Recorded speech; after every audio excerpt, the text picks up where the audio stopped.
Hi guys, we're back again today to give you another little video because in our last video that we did, we gave a tip as to how you can get more froth from your Aeroccino, because it can be a problem sometimes, but there is one thing you can do. We mentioned the difference between using semi-skimmed and whole milk.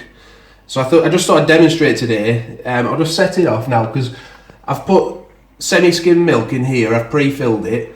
But a lot of people don't actually believe how much difference it can make. So today we're going to make both, and I'm just going to show you the difference in consistency between the semi-skimmed milk and the whole milk.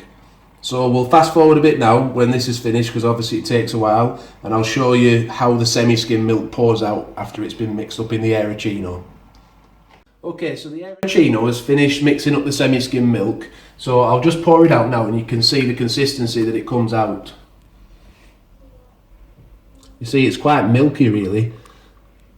There's a bit of froth on top which comes out at the end, but all in all it's still quite milky. Better than not having mixed it up at all, but it is still quite milky. So I'll just give this Aeroccino a little wash out and I'll show you how it comes out with the whole milk which we've got in here.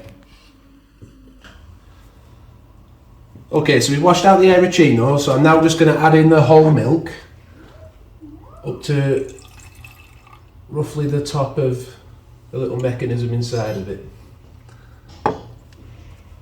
Just place that in, we'll set that off, and again we'll just fast forward the video and you'll be able to see how we pour out, or the consistency of the whole milk as it comes out.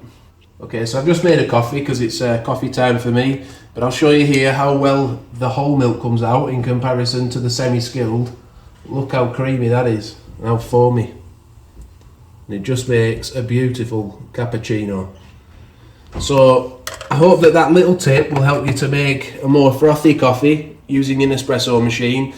Obviously whole milk, it might not be good for your diet, but as an occasional treat, go with the whole milk.